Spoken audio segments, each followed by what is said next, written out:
Muhammad Fauzan dalam perkuliahan robot cerdas. Kali ini kita akan membicarakan tentang motor driver L298N, di mana nanti kita menggunakan ini untuk mengontrol motor DC ini, ya. Tentu saja otak utamanya adalah Raspberry Pi. Nah, untuk mengontrol motor DC ada dua hal yang harus kita pahami, ya. Pertama, PWM, Pulse Width Modulation. PWM ini nanti dihasilkan oleh Raspberry Pi, kemudian diteruskan ke motor driver, dan dari motor driver diterjemahkan kemudian untuk mengontrol kecepatan motor DC-nya, yaitu nanti roda pada robotnya. Jadi bisa kita atur kecepatannya dari 0 sampai 100% duty cycle. Lalu yang kedua ada konsep H-bridge atau H-bridge, ya. Di sini fungsinya untuk mengontrol arah putaran. Jadi mungkin ada yang clockwise atau searah jarum jam putarannya, kemudian yang berikutnya yang berlawanan arah dengan jarum jam. Ya, jadi dua aspek ini harus kita pahami. Baik, kita lanjutkan. Kita mulai dari PWM dulu, ya, untuk mengontrol kecepatan motornya. Jadi apa sih PWM itu? PWM itu adalah teknik on-off sinyal listrik atau tegangan listrik. Nah, kemudian dalam satu periode atau satu on plus satu off itu, ya, diambil rata-ratanya, ya. Kemudian itulah yang disebut sebagai duty cycle. Ya, nanti kita jelaskan ada pada slide berikutnya.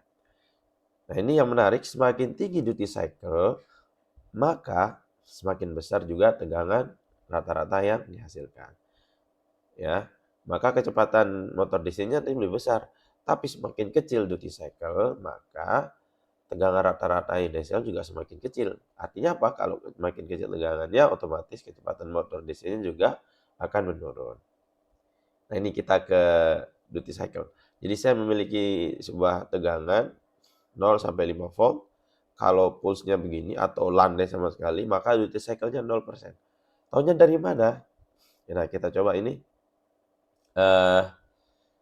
Contoh berikutnya yang ada on off-nya, ya.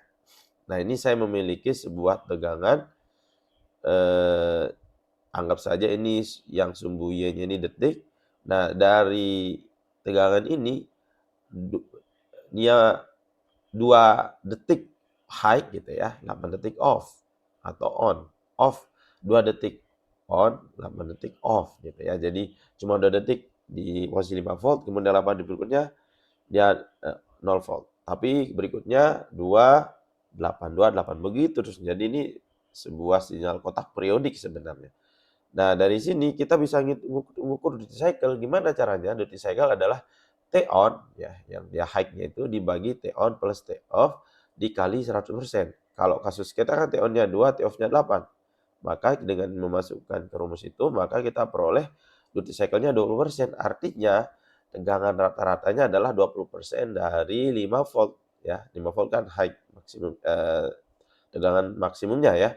Maka 20% sama aja dengan 20/100 kali 5 volt, ya. Maka 1 volt. Jadi tegangan rata-rata di 1 volt kalau kita mengatur duty cycle-nya di 20%. Dan nanti di Raspberry kita menggunakan ini duty cycle-nya, ya. 20, 50 sampai dengan 100. Kita coba contoh lainnya. Ini saya memiliki sebuah gelombang kotak, tapi T on-nya lebih besar dari sebelumnya. Ini kalau kita lihat ini sama, ya. T on 5, T off 5. Artinya apa? Tinggal kita masukkan ke rumus duty cycle, maka duty cycle-nya 50%. Lalu ada juga kasus yang lebih lebar lagi T on-nya 7,5, T off-nya 2,5. Artinya apa? Dengan memasukkan ke rumus duty cycle, kita memperoleh duty cycle untuk tegangan seperti ini, sinyal listrik seperti ini adalah 75%. Artinya rata-ratanya adalah 70% dari 5 volt. Gitu, ya.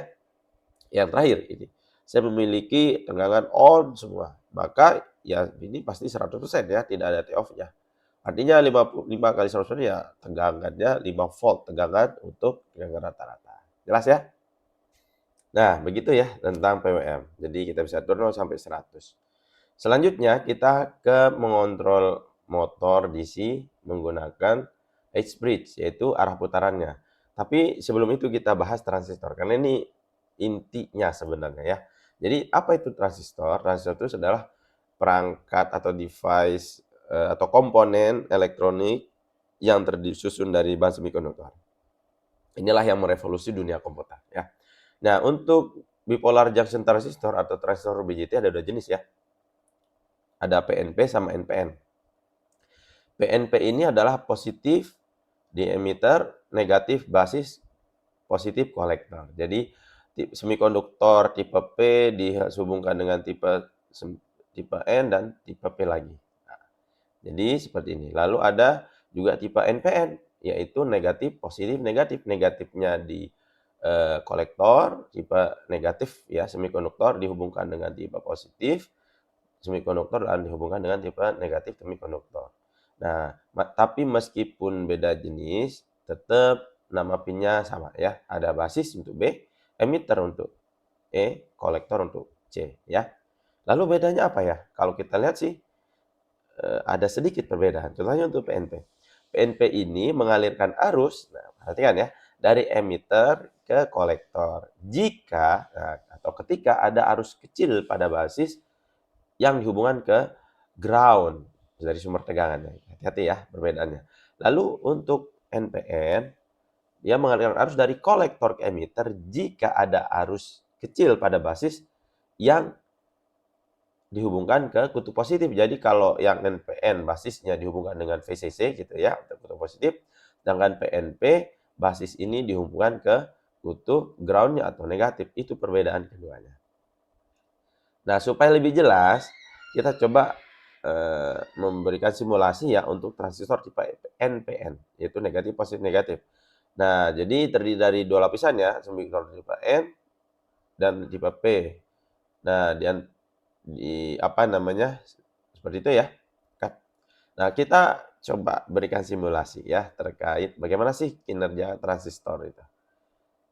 Nah, kita lihat ya. Kita lihat. Jadi ketika kita berikan arus pada basis ya, artinya B-nya ini basisnya ya dihubungkan dengan kutub positif atau VCC-nya sumber tegangan, maka akan mengalir arus dari kolektor ke emitter. Tapi kalau kita lihat ini, kita putus ya dari basis ke sumbu positifnya, mah tidak ada arus yang mengalir. Jelas ya? Jadi seperti itu. Lalu yang kedua, tipe transistor PNP. Apa itu PNP? Yaitu tadi yang saya katakan positif, negatif, positif. Jadi dia hanya akan mengalirkan arus dari emitter ke kolektor jika kutub negatif ini dihubungkan dengan basis. Ya, coba kita hapus kutub kabel yang ke kutub negatifnya. Sekarang kita putar, ternyata tidak ada arus yang mengalir. Jadi jelas ya. Jadi berarti yang menentukan adalah kabel dari basis ke sumber tegangannya, entah itu negatif atau positif. Kalau negatif berarti untuk PNP, kalau positif untuk NPN. Jadi itu. Dari sini kan kita bisa membuat analogi ya. Oh, ternyata transistor itu bisa dijadikan sebagai switch atau saklar. Contohnya ini. Jadi kabel tadi kita ganti dengan sebuah saklar di sini ya. Coba kita lihat. Nah, ini. Oke, ini ketika saklarnya di-on kan. Nah, ketika off-kan saklarnya, maka tidak ada arus yang mengalir. Jelas ya? Jadi, seperti itu. Selanjutnya, untuk tipe PNP juga sama. Kita kasih saklar di sini, nah, dia akan mengalirkan arus dari emitter ke kolektor, tapi ketika saklarnya di-off-kan, maka tidak ada arus yang mengalir dari emitter ke kolektor. Nah, sebenarnya konsep inilah yang diterapkan pada H-bridge tadi. Ya, kita lihat. Nah, ini H-bridge ini seperti ini. Jadi, fungsinya adalah mengontrol arah putaran ya. Clockwise atau counter clockwise, arah jarum jam atau berlawanan arah jarum jam. Nah, di dalam H-bridge itu ini sebenarnya honey, ini bentuk honey. Nah, kira-kira begitu ya, disebut sebagai H-bridge. Nah, sekarang ternyata di dalam H-bridge itu cuma ada transistor, ada PNP, NPN, PNP, dan NPN. Ya, ingat tadi konsepnya kalau PNP mau dijadikan saklar atau di-on-kan, dia harus dihubungkan ke VCC. Kalau NPN dihubungkan ke ground. Maka ya. Seperti ini kondisi awalnya, semua kondisi terbuka saklarnya. Ya, karena ini masih nggak dihubungkan ya, basis ini dengan apapun. Sekarang coba kita tambahkan kabel ya. Nah, pada Q1 kita koneksikan ke ground. Kenapa ground? Karena tipe PNP supaya nanti dia bisa mengantarkan arus listrik dari emitter ke kolektor. Lalu NPN juga sama ya. Kita hubungkan ke VCC. Kenapa? Karena tipe NPN. Nanti bisa mengalirkan arus dari emitter dari atas ini dari kolektor ke emitter. Oke, kita buat simulasinya seperti ini. Nah, ini sama aja dengan ini ditutup saklar pada Q1 sama dengan Q4. Nah, jadinya karena ada arus dari VCC menyeberangi motor DC kemudian ke ground. Artinya kalau arus dari kiri ke kanan seperti ini maka arah putaran motor DC-nya searah jarum jam. Mungkin bisa ke depan nanti ya, tergantung nanti arah penempatan dari motor DC di robot kita ya. Lalu bagaimana dengan kita beri kabel untuk Q2 dan Q3?